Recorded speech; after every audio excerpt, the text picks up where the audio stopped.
నమస్తే. శ్రీమాత్రే నమః. శ్రీ గురుభ్యో నమః. మనకి జ్యోతిష శాస్త్రంలో 72 రాజయోగాలు, మహారాజయోగాలు, యోగాలు ఇలాంటివి 72 ఉన్నాయి. అంటే మనకి ప్రతి 15 రోజులకు, ప్రతి నెల రోజులకు, లేదంటే ప్రతి 2 నెలలకు, కొన్ని సంవత్సరాలకు ఇలాగా మనకి గ్రహాలు మారుతూ ఉంటే ఆ గ్రహాల యొక్క సంయోగం వల్ల కావచ్చు, సింగిల్గా ఆ గ్రహం ఉండి ఆ గ్రహానికి సంబంధించిన రాజయోగాలు అవ్వచ్చు. ఇలాగ మనకి చాలా రాజయోగాలు, యోగాలు, మహారాజయోగాలు, దీంతో మహాపురుష యోగాలు ఇలాంటివి చాలా కలుగుతూ ఉంటుంటాయి. మనకి ఆశ్చర్యం వేస్తుంటుంది. అయ్యో, ఈ క్రిందటి నెలే కదా ఒక రాజయోగం వెళ్ళింది, మళ్ళా రాజయోగమా, మళ్ళా గజకేసరి యోగమా, ఇలాగా మీకు ఆశ్చర్యంలోకి వెళ్ళే అవకాశం ఉంటుంది. అవును, ఎందుకు అంటే ఈ గ్రహాలు మారుతూ ఉన్నప్పుడు అలాంటివి క్యాజువల్గా మనకి జరుగుతూ ఉంటుంది. అయితే ఈ రాజయోగాలు, మహారాజయోగాలు ఇలాంటివి గజకేసరి యోగాలు కలగాలి అంటే కనుక మన జాతకంలో గత జన్మ యొక్క కర్మను బట్టి ఈ రాజయోగాలు వస్తుంటాయి.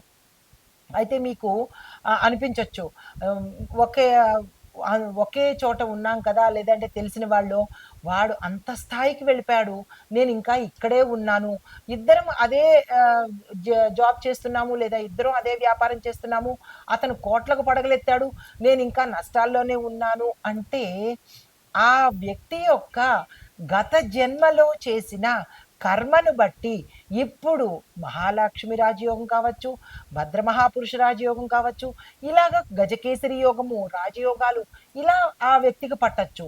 ఈ రెండో వ్యక్తికి నష్టాల్లోనూ, కష్టాల్లోనూ, దురదృష్టాల్లోనూ, అప్పుల్లోనూ ఉన్న వ్యక్తి, అతను గత జన్మ చేసుకున్న పాపకర్మలు ఈ జన్మలో అనుభవిస్తుంటారు. అందుకే ప్రతి ఒక్క వ్యక్తి ఈ జన్మకి, గత జన్మ మనకి ఏమిటి అనేది మనం అనుభవిస్తున్న దరిద్రానికి, రోగాలకి, కష్టాలకి నిదర్శనము. కనీసం ఇక్కడి నుంచైనా మనము మంచి చేద్దాము. మంచి చేసుకుంటే కర్మ రివర్స్, ఎప్పుడు మనం ఏది చేస్తామో బూమరాంగ్ లాగా అదే తిరిగి వస్తుంది. కాబట్టి ప్రతి వ్యక్తి ఎదుటి వ్యక్తికి చెడు చెయ్యకండి. నవ్వుతూ చెడు చేస్తాము, హ్యాపీగా ఏడుస్తూ రిజల్ట్ తీసుకుంటాము. ఇవి తెలుసుకునైనా సరే ఎదుటి వ్యక్తికి ఏడిపించకండి. ధనం ఇవ్వడంలో కానీ, లేదా మీ ద్వారా ఆ వ్యక్తులు బాధపడకుండా చూసుకున్నట్టయితే కర్మ మీకు ఇంకొకరి వల్ల బాధపడకుండా చేసే అవకాశం కనబడుతుంది. ఇవన్నీ ఎందుకు చెప్తున్నాను అంటే, కొంతమందికి రాజయోగాలు వర్తిస్తాయి, కొంతమందికి దరిద్రం వరిస్తూ ఉంటుంది. ఇది ఆ వ్యక్తి యొక్క చేసుకున్న కర్మను బట్టి, ఇప్పుడు చేసే కర్మను బట్టి రాసులు గ్రహాలు కదులుతూ ఉంటాయి తప్ప దేవుడు చెడు ఇవ్వడు, ఏ గ్రహము చెడు ఇవ్వదు. ఇది ప్రతి మనిషి గుర్తుపెట్టుకోవాలి.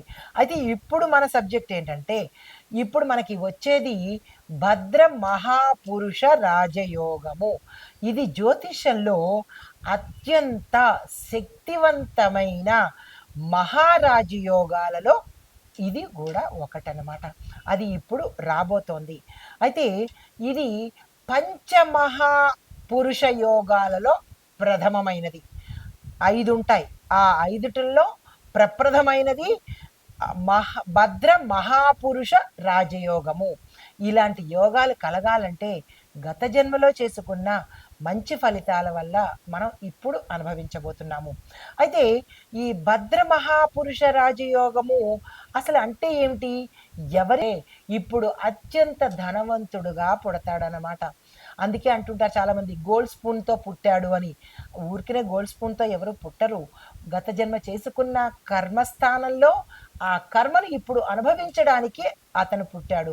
గత జన్మలో చెడు చేసిన వాడు ఈ జన్మలో ఆ చెడు చేయడం కోసము పుడతాడనమాట. కాబట్టి తెలిసి కానీ తెలియక కానీ ఎవ్వరికీ మీ వల్ల అపకారం అయితే జరగకుండా చూసుకోండి. కనీసం ఇప్పటి నుంచైనా మంచి కర్మలు చేస్తే మంచి అనుభవించే అవకాశం కనబడుతోంది. అయితే ఈ బుధుడు ఈ స్థానాల్లో సంచారం చేస్తూ ఉండడం వల్ల స్వరాశిలో, అంటే తన సొంత రాశిలో ఉచ్చ స్థితిలో ఉంటాడు. అలాంటప్పుడు ఈ రాజయోగం ఏర్పడుతుంది. అయితే మరి ఒకటేంటంటే, ఈ యోగం ఉన్న జనులు అంటే ఎవరికైతే మనుషులకి ఈ యోగం ఉంటుందో, వాళ్ళు డాక్టర్స్ గాను, మేధావులు గాను అంటే స్కాలర్స్ అనమాట. స్కాలర్స్ గాను, రాజకీయ నేతలు గాను, రైటర్స్ గాను ఉండబోతుంటారు. అంటే బుధుడి యొక్క మంచి స్థితిలో వీళ్ళు ఉండబోతున్నారు.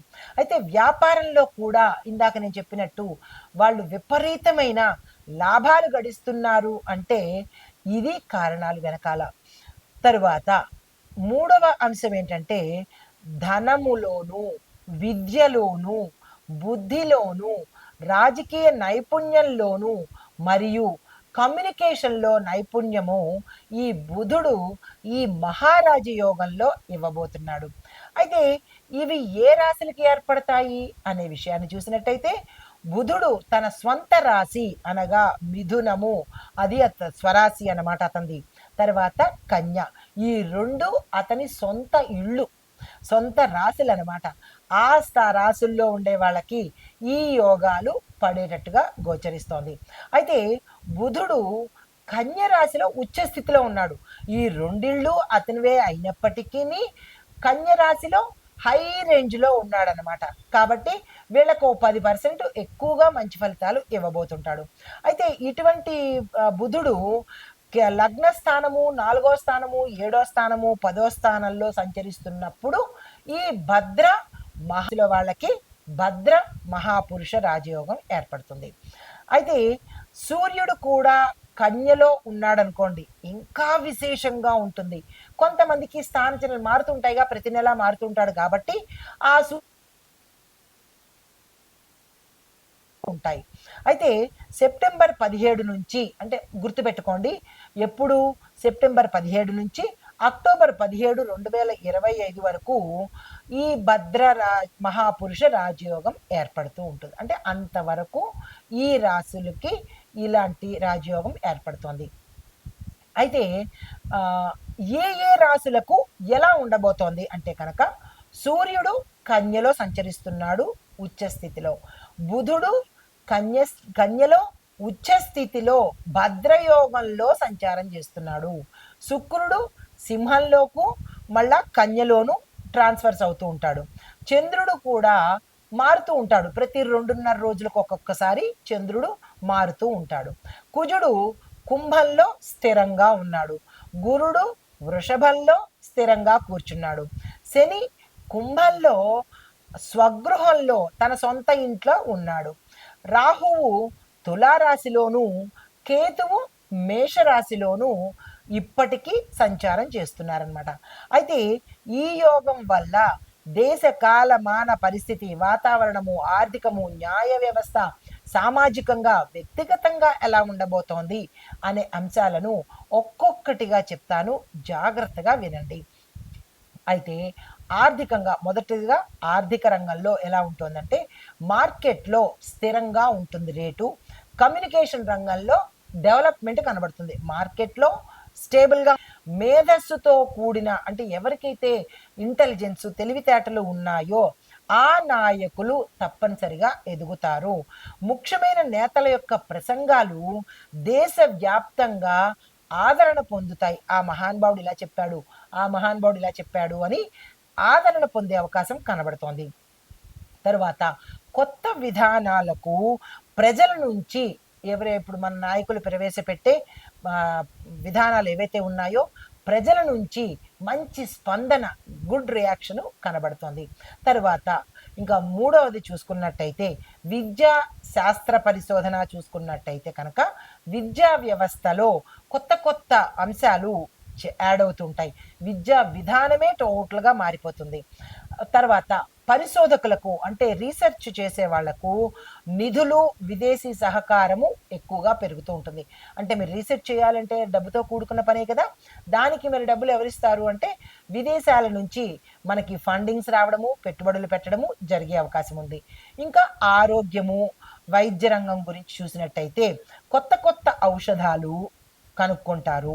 దీంతో పాటు టెక్నాలజీ కూడా మనకి చక్కగా అందుబాటులోకి వస్తుంది. తర్వాత సైన్స్ బెస్ట్ మానసిక ఆరోగ్య విధానాలు ప్రోత్సహించబడతాయి. అంటే ఎలాంటివంటే ఎక్కువగా చాలామంది మానసిక రోగులు ఎక్కువైపోతున్నారు. ప్రతి రోజుకి వాళ్ళ రేషియో పెరిగిపోతోంది. ప్రతిదానికి డిప్రెషనే. అనుకున్న పని అవ్వకపోతే డిప్రెషను, చేసింది దగ్గరికి రాకపోతే డిప్రెషను, ఆలస్యాన్ని తట్టుకోలేక డిప్రెషను. ఇలాగా చూడగా మనకి ఎలా ఉందంటే ఈ మానసిక రోగులే ప్రపంచంలో ఎక్కువైపోయేటట్టుగా గోచరిస్తోంది. మరి దాన్ని కంట్రోల్ చేయాలంటే దానికి సంబంధించిన విద్యా విధానము లేదా వైద్య విధానము ఎప్పటికప్పుడు మారుతూ ఉండాలి. తరువాత ఇవి ఈ రంగాల మీద ప్రభావం చూపిస్తోంది. అయితే ఇది ఎవరికి మంచి ఫలితాలు ఇస్తుంది, ఏ రాశి వాళ్ళకి మంచి ఫలితాలు ఇస్తోంది అనేది కూడా మీకు చెప్పేస్తాను. శుభ ఫలితాలు ఎక్కువగా ఇచ్చే రాశులు ఏవంటే కన్యా, మిథున, తుల, మకర, కుంభ. ఈ 5 రాశుల వాళ్ళకి విశేషమైన శుభ ఫలితాలు ఈ భద్ర మహాపురుష రాజయోగంలో కలగబోతున్నాయి. అయితే జాగ్రత్తలు తీసుకోవలసిన రాశులు వృషభ, వృశ్చిక, మీనం. ఈ 3 రాశుల వాళ్ళు ప్రతి అంశంలోనూ సెప్టెంబర్ 23 వరకు చాలా జాగ్రత్తలు తప్పనిసరిగా తీసుకోవాలి. అయితే ఇప్పుడు నివారణలు కూడా చెప్పేస్తాను. దాన్ని ఎలా కంట్రోల్ చేసుకోవాలి మనం? అయితే ఇప్పుడు భయమే అంటే ఇవన్నీ చెప్పుకున్నాం, ఇలాంటి పరిస్థితులు వస్తాయి అని చెప్పుకున్నాం. మరి దానికి నివారణలు కూడా చెప్పేసుకుంటే పని అయిపోతుంది కదా. అయితే బుధుడి యొక్క గుణగణాలను బలోపేతం చేసుకోవటం కోసము విష్ణు సహస్రనామ పారాయణ ఒక్కటే రెమెడీ. ప్రతి ఒక్కళ్ళు బుధుడి సంతోషం కోసము విష్ణు సహస్రనామ పారాయణ, విష్ణు సంబంధిత నామాలు ప్రతి నిత్యము చదవాలి, వినాలి. ఇక రెండో సూచన ఏంటంటే బుధవారంలో తులసిని, ఆకుపచ్చ వస్త్రాలను దానంగా ఇవ్వండి. ఎక్కువగా దాన ధర్మాలు చేయండి, పీనాస్తనం పడకండి. ఎప్పుడైనా మంచి కర్మ చేసుకుంటేనే కొంత వెసులుబాటు ఉంటుంది. వచ్చే జన్మ ఉంటే సరే, లేదా ఈ జన్మలోనైనా సరే మంచి ఫలితాలు పొందే అవకాశం కనబడుతోంది. పీనాస్తనం కానీ, పిసిరుగొట్టుతనం కానీ, ఎందుకు ఇవ్వాలి, ఒకళ్ళకి నేను ఎందుకు పెట్టాలి అనే జాడ్యం వదిలించుకోండి. శుభ్రంగా దానాలు చేసుకోండి. ఆ ఫలితాలు మీకు చక్కగా వస్తాయి.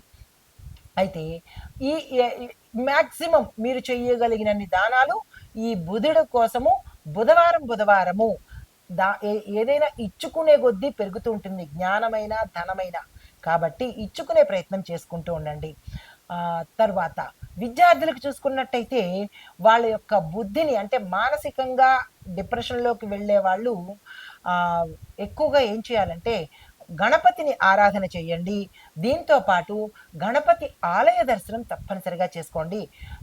విద్యార్థులకు చెప్పేది ఏంటంటే తలకు సంబంధించిన, బ్రెయిన్కు సంబంధించిన యాక్టివిటీస్ ఎక్కువగా చేస్తూ ఉండండి. కొంత వెసులుబాటు కనబడుతుంది. అయితే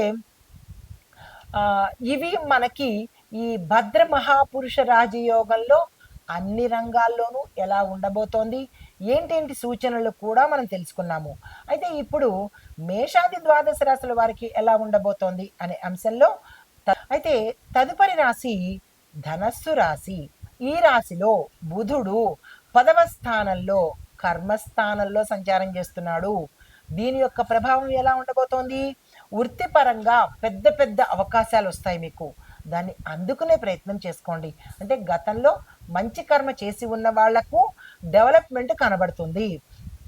తర్వాత పదోన్నతులు వస్తాయి, ప్రమోషన్స్ వస్తాయి, ప్యాకేజెస్ పెరుగుతాయి, అధికారుల మెప్పు పొందుతారు, ధన ప్రవాహము చక్కగా వచ్చే అవకాశం కనబడుతోంది. ఆదాయ మార్గాలు కూడా మంచి ఆదాయ మార్గాల్లో కూడా 2 ఉన్నాయి. చెడు ఆదాయ మార్గాలు, మంచి ఆదాయ మార్గాలు. సో మంచి ఆదాయ మార్గాలు మీకు రాబోతున్నాయి, అందుకునే ప్రయత్నం చేసుకోండి.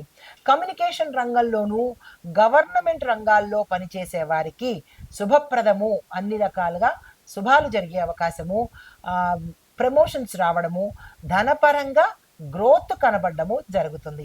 అయితే మీకు చెప్పదగిన ఉపాయాలు, సూచనలు, గురువారం రోజు గురు సంబంధిత ఆలయ దర్శనం చేసుకోండి. దీంతో పాటు గురుగ్రహానికి సంబంధించిన దాన ధర్మాలు, పసుపు వస్త్రాలు కానీ, పసుపును దానం చేయడం కానీ, పుస్తకాలు దానం చేయడం కానీ, ఇలాగా గురు ప్రీతి కోసము దాన ధర్మాలు తప్పనిసరిగా చేసుకోండి.